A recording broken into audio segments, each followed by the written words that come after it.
Oh, mate, Alex Jones was right, man. I'm stuck in an Australian concentration camp. I mean, this is grim. I mean, this is where I'm stuck.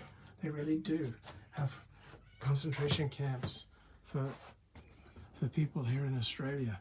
It's a police state, man. It's Big Brother.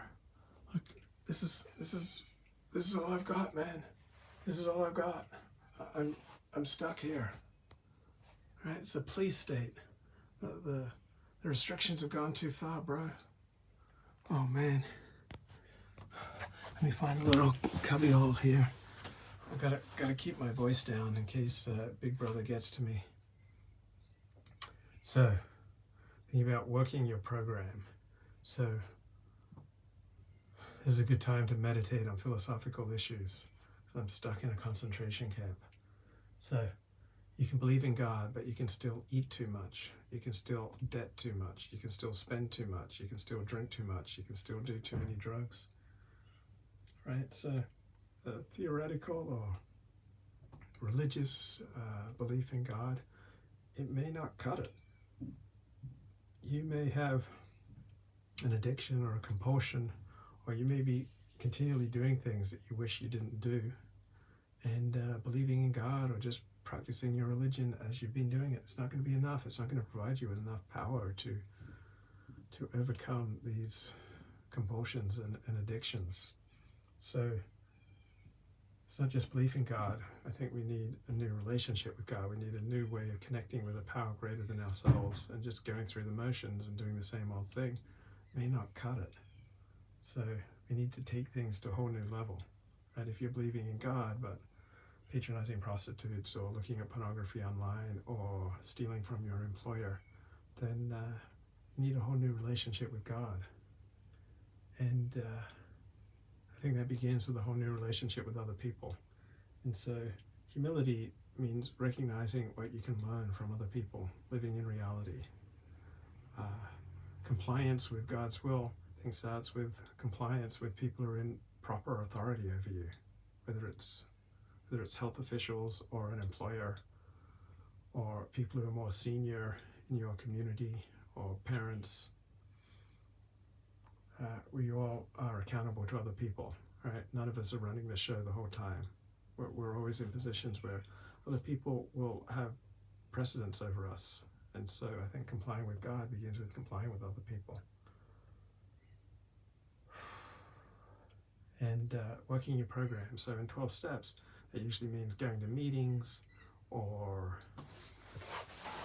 there's my little cubby hole here in the Australian concentration camp, and calling a sponsor, following sponsor's direction. But that's not the only meaning of working your program, right? It could mean reading biographies of people who found recovery. It could mean going bowling with other people in recovery. It could mean going to parties with other people in recovery. It could mean going to coffee with other people in recovery, going out to eat, going for a bushwalk, going bush biking, like going to a game with other people in recovery. So there are many ways to work a program, and I think unless you use the program to connect with other people, then I don't think there's any real recovery. Otherwise, you're just stuck in a concentration camp like this, right? You don't want to be stuck in a small room like this, just trying to figure out, oh, is there any light here?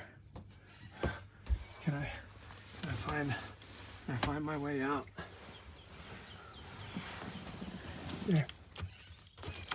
Oh. How do I get out of here?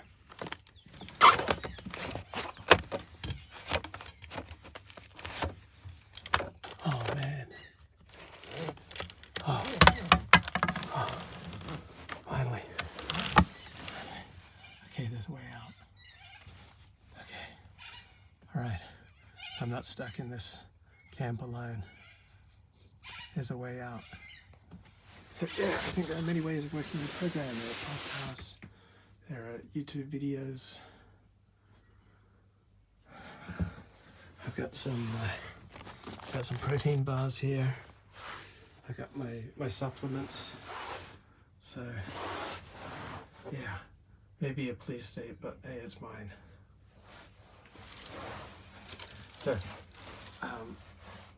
if you're bored with your religion, there's got to be like a new approach. There's got to be like some new mentor you can find in your religion, or a new community, or new activities, new social groups. Like every religion has so many different social groups. Like there's maybe a security group that you can volunteer with. There may be a help the homeless group, or exercise group, or a networking group.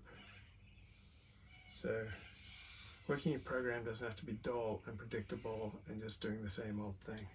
So whether it's in 12-step or in religion or in the workplace, there got to be new ways of approaching your traditional responsibilities that can add excitement and energy and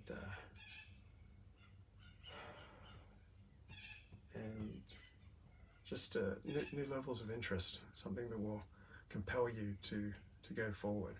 So if you're going to church or going to synagogue and you're bored out of your mind, maybe there's a new church or a new synagogue or a new way of approaching church or synagogue. Maybe there's a new group of people that you need to mix with. If you're going to meetings and your mind's wandering and you're not getting anything out of it, then there's got to be a new way, like spending time with people outside of meetings, or having an accountability partner, right? You want to change something, you need an accountability partner. Most of us can't make painful, substantial changes on our own. So many of us, I think, we're stuck in like a concentration camp of our own habits and compulsions. And the only way out is through connection with other people. And opening yourself up to learning from them. Because from connection comes energy. And to do anything good or important, you have to have energy. Energy comes from connection with others, tuning into others, being on the same page with other people, having a rhythm with other people.